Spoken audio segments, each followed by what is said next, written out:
আসসালামু আলাইকুম। আমি যখন ক্লাস 8 থেকে 9-এ উঠছি আর কি, হ্যাঁ, তখন সায়েন্স নিব। সায়েন্স একটা বা দুই প্রকার আছে, একটা পিওর সায়েন্স, একটা নর্মাল সায়েন্স। পিওর সায়েন্সটা হচ্ছে আপনার উচ্চতর গণিত সহ।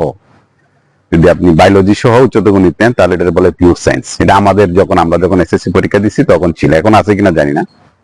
আর একটা হচ্ছে আপনার বায়োলজি নিছেন, কৃষি নিছেন, অথবা বায়োলজি নিছেন, গার্হস্থ্য নিছেন, হ্যাঁ, অথবা হায়ার ম্যাথ নিছেন, কৃষি নিছেন, এটাকে বলে নর্মাল।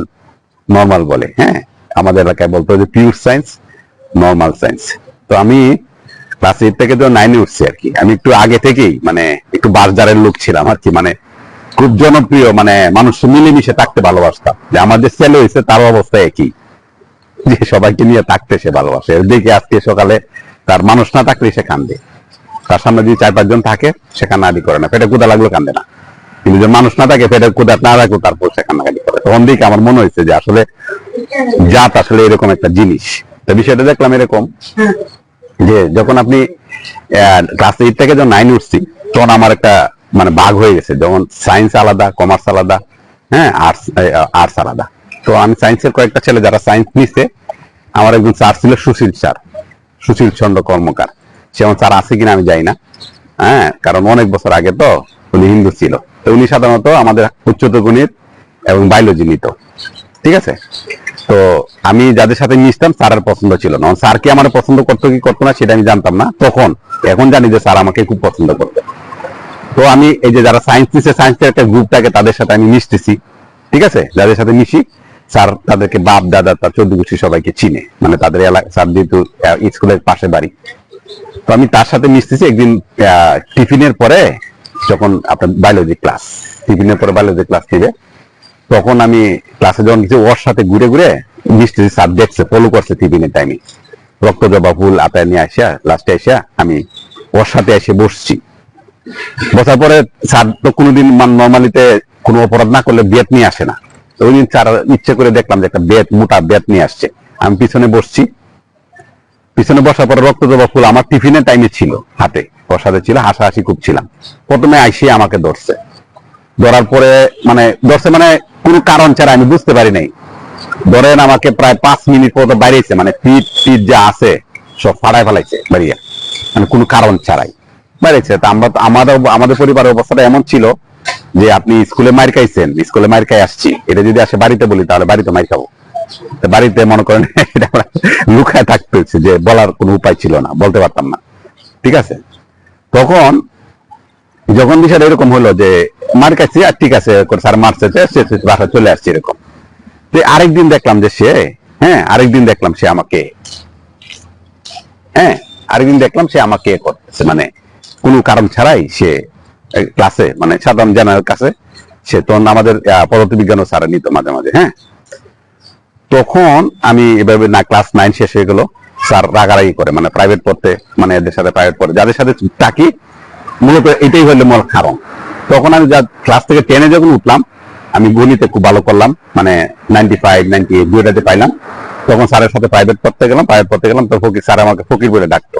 তো নর্মালি আদর করতেছে, ফাঁকে একটা চান্স পাইছি যে স্যার জিজ্ঞাস করি একবার, যে আমি জিজ্ঞাসা করবো স্যার আমাকে কেন সুযোগ পাইলে খালি মারে, হ্যাঁ।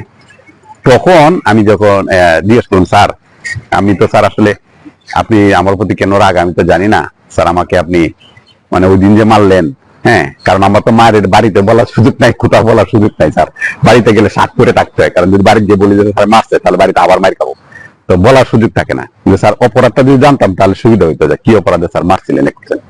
তখন বলছে স্যার প্রাইভেট শেষ হওয়ার পরে তুই আমার এতে আসিস, স্যারে আবার ফার্মেসি ছিল, যে এখানে এতে আসিস, আমি তোরে বলে দিব।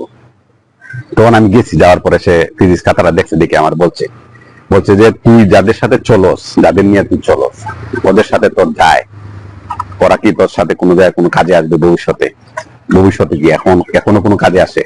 ওরা তোরে ব্যবহার করে, ওরা তোরকে ব্যবহার করবে, কারণ ওরা জাতটা এরকম, হ্যাঁ, জাতটা এরকম, ওরা বাপ এরকম, তার চাচারা এরকম সব। কারণ সবাই তো আমরা পড়াইছি, তার ভাই বারাদার যাদের সবাইকে পড়াইছি। ওরা তো তোর যে এসএসসি সর্বোচ্চ পাস করবে, পাস করার পরে সে হয়তো বা কলেজে, কেন্দ্র কলেজে ভর্তি হবে, ভর্তি হওয়ার পরে সে বিয়ে শাদী করে করে করে তোর তোর লাইফটা নষ্ট হবে। তার সাথে তোর মিশে লাভ কি? যারা দূরে যাবে, যারা তোর ভবিষ্যতে কাজে লাগবে, তাদের সাথে তুই মিশবে।